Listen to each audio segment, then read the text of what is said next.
What's going on, guys? Slim here.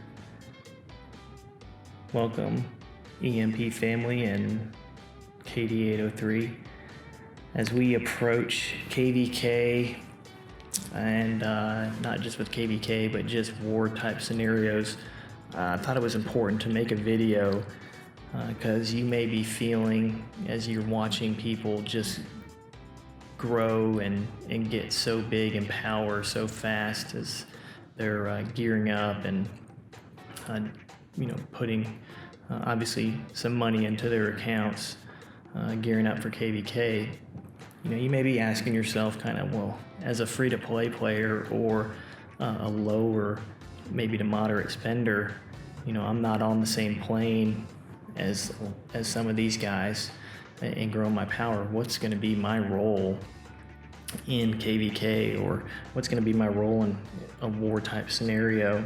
And I hope this video shows you that you have a huge role and a very important role, but also that wars are not won by the alliance or the marches that can just do the most damage. And utility commanders are going to be so huge, and in my opinion are really going to be the difference maker when you have massive amounts of people fighting, and the alliance that can be organized, have designated people in designated spots and be disciplined to that. They're going to be a force to be reckoned with for sure. And so what I did here is want to have actual data, so it's not just me telling you guys this, but you actually get to see it for yourselves and believe it. But I'm just going to run a quick test here with some commanders that free to play or low spender have access to, and at this point in the game we are almost 90 days old, 84 days old. You should have these pretty close to being expertised or highly skilled up.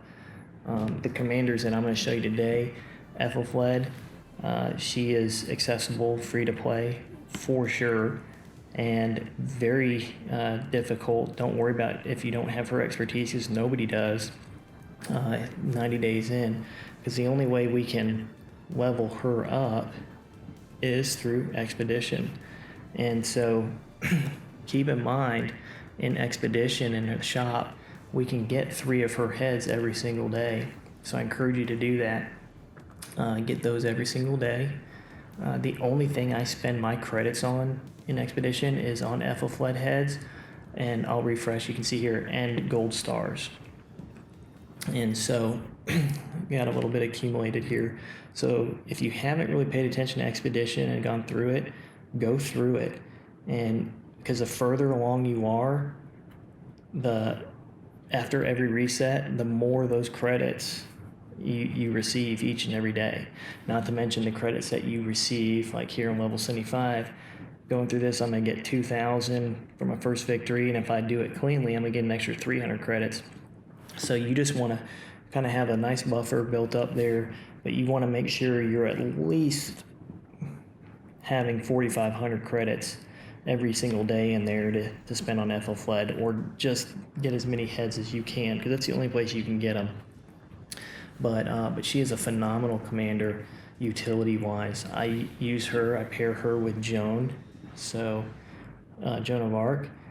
To this day, I actually use that march, the Ethelfled Joan march, if you see me running around the map and kill events, with my other 4 marches, because their utility and what they bring to the table, the benefits they're providing, not just my other 4 marches, but all the marches in the area are just huge. They're huge. The other combos, Boudica and Kira, I don't use this combo. I just wanted to pair them so that you can see in the reports the benefits of their skills playing a role in the other marches' battles. But Boudica and Kira, they both have some great utility. Boudica's a great debuffer. So we see here, kind of in her first skill, where she's going to be doing rage reduction. So meaning she's going to keep the enemy troops from firing off their skills more frequently. And I don't know if you've ever had a battle, but sometimes the battles go neck and neck and it's down to the wire. And, you know, if one troop or one march can fire off 2 or 3, 4 more skills in a 2-minute battle time frame, that could be the difference maker. So we have her taking away the rage, thus, you know, over a complete battle of 2 or 3 minutes, she may have eliminated 2, 3, 4, maybe 5 skills firing off from that enemy troop. So a big debuff there. We also have Kira. I've been working on her. We get her through the Ian's Soroli Crisis, and you can only get her heads there. So we actually have it going on right now. It's a good time. Oh no, it's empty, but but the credits through Crisis, you can buy her heads there. Same thing. It doesn't matter if you're a whale or free to play. Everybody has the same access. You only have 1 credit to level her up. You can't buy those. And so she is a very, very strong commander. She actually does AoE damage, which is nice, but in her last skill, she actually has a 10% chance to increase skill damage dealt by 40% for 3 seconds. So that's huge on the map, meaning she hits an enemy march, there's a 10% chance that all the skill damage now being done to that march can be increased by 40% for 3 seconds. Massive. The other one, Herman, I love Herman as a utility. If we look at his skill set, mine's expertise, so he is decreasing target's rage. So again, he is eliminating possible skill times that they can fire it off. But what's huge about him is he silences the target. So he actually just eliminates their ability to even fire off a skill for 2 seconds or 2 turns, however you want to look at that. And so we'll see some of that here. So what I'll do is, well, MT Menace stole my test subject. So let's try to find another test subject here. All right, so let's march over here. Oh, and real quick, guys, while we're waiting for these guys to march, because I know we've had some issues with Guardians, and this is just good need-to-know knowledge for war-type scenarios. But if I see an enemy march over here, so these level 23 barbs, let's pretend like that's a march I wanted to target. What I like to do is I like to click on the march that I'm targeting, hit attack, and it's going to bring up on the right-hand side, what do I want to attack that march with? So at the bottom, like if I have 5 marches on the field, I can actually click attack. At the bottom, multiple selection. It'll defaultly select all 5 marches, but I'll say, no, I only want these 3 marches to go for right now. Boom. Now, they're all under control. They're going where I want to go it. I find especially in huge wars when you have a bunch of marches on the screen, you know, you could click on that march, try to click and drag it over. A lot of times you can't click on them because there's just too many people on the screen. Sometimes you can double click on the screen and it's gonna select all your marches, but again, because there's enemy troops there, it's just a mess. You can't actually click on your troop. They're buried and covered up by other marches. You can click on the right-hand side here, like on Boudica. I can double click that, and it's gonna select all my marches that I have in the open map. And so because these farmers are inside a node, it's not going to select them, or inside a flag. You do have to be careful though that while this is a lot more effective in selecting multiple marches or all your marches at one time like that, if I've had before, you're not paying attention, one of those farmers just got done and was heading back home, it would select them also. So where if I only wanted these 3 going here and I wasn't paying attention, it actually would select those 3 and that farmer that's actually marching now on the open map. A good way to, I found, because I just get in the habit of doing that, I'll double click like ethelflaed over here on the right, select those 3 marches, and I say, okay, I want you to go here.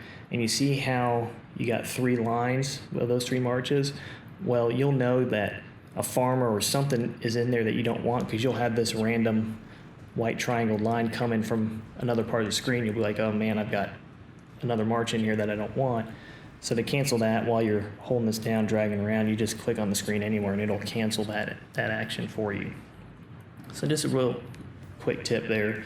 But for Guardians, I think the problem a lot of people are running into is you guys are trying to click ethelflaed and I want you to attack this Guardian, and then you'll click Herman, I want you to attack this Guardian, and then you'll click Boudica, I want to attack that one, and then sometimes you can't click them, you're sitting here clicking and there's too many marches, you can't click on them. So Guardians, just double tap the right hand side, click all your marches, go up right next to the Guardian, and as they're marching up to the Guardian, select the Guardian, select attack, hit the multiple so it selects all your marches, and just sit there and wait. And as they're marching and they're in position, you wait to see that first attack happen, and then you hit march, and then they all attack. It takes simple, it takes all the guesswork out. You'll always be sure you're never the first to hit, and stay out of trouble. So you look like a seasoned pro. But anyways, send those home. So proof is in the pudding. So first, let's look at Herman Kusunoki. And here's a battle log. It's going to tell us exactly what happened in their fight against Calvin. And so if we go down here, we obviously know and would predict that they would get their own skills happening. So you see all that. You see Herman's skills, Kusunoki skills. But if we go down and we look at turn 11.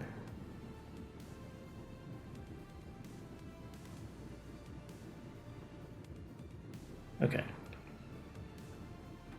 So here, turn 15. What do we have happening? Kusunoki, Herman, battling Calvin. Yet here they're receiving a debuff from Boudica that just happens to be close by in the area, fighting the same march. What happened?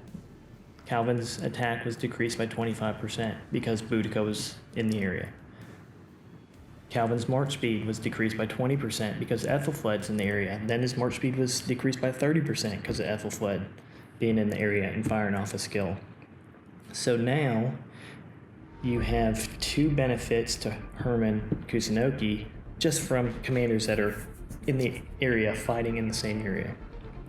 Let's go down a little bit more and we see more speed decrease. If that army was an all-cav army trying to get out of here, they ain't going nowhere. They're not going to be able to escape. You've got more march speed decreased. Ethelflaed, more march speed decrease. We see another effect here. So Ethelflaed in turn 20, now all units decrease by 30% due to Ethelflaed's Arrow of Iron. So the health is decreased by 30% because of that. Then you have an attack decreased by 30% because of Army Awakening effect caused by Ethelflaed. So Herman Kusunoki getting a huge benefit because of Ethelflaed just fighting in the area. We see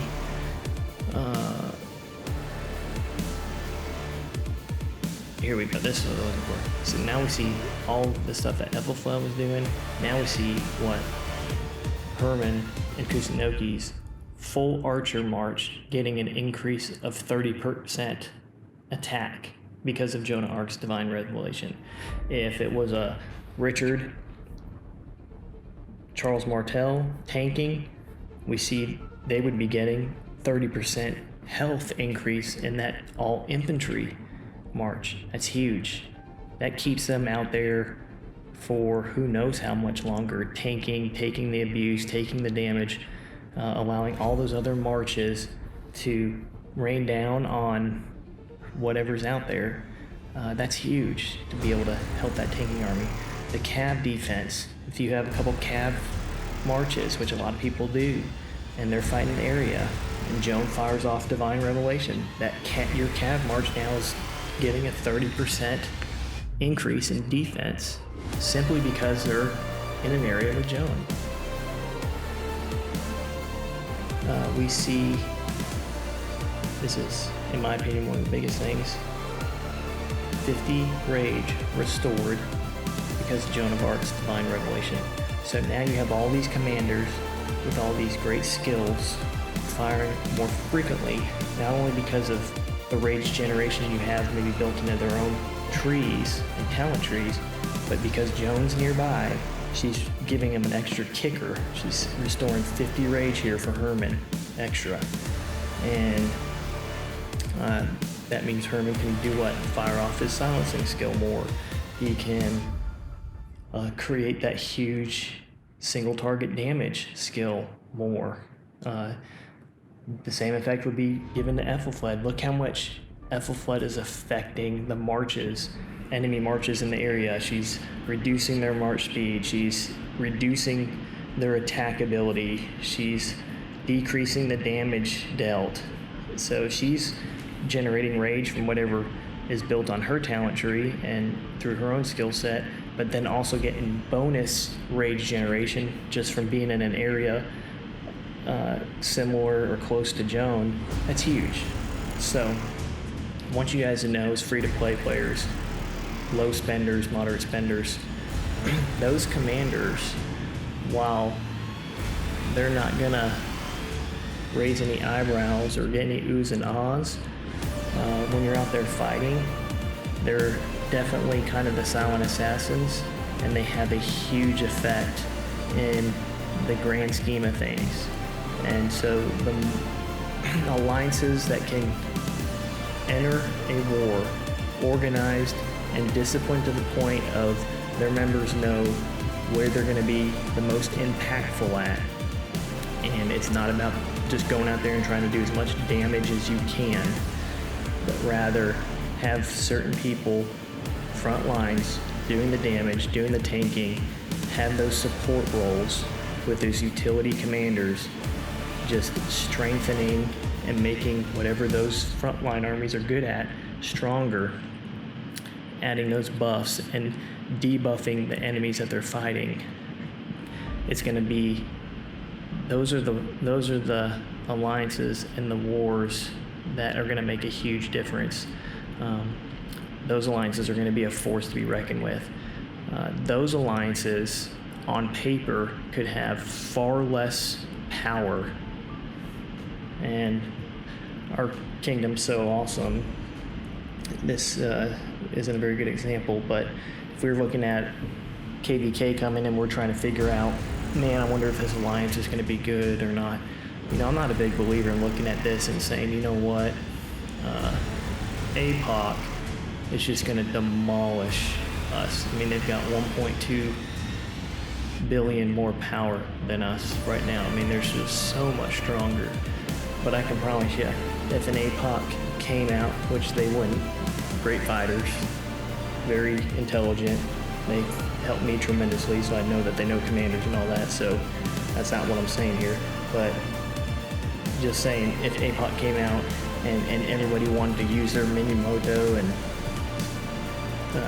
Cao Cao combo, and they just wanted to try to do a bunch of damage, and they were fighting somebody like a 2 EMP or a 2 POC that had organization of what I just laid out, where they kind of had their front line, bigger whale, more expertise commanders in that front line, and then behind that, support roles of the lower spenders, mid spenders, but just had those Joan of Arcs and the Boudikas and the Hermans and those utility commanders being far more effective for the support of their own alliance and allied marches, but also debuffing and weakening those enemies.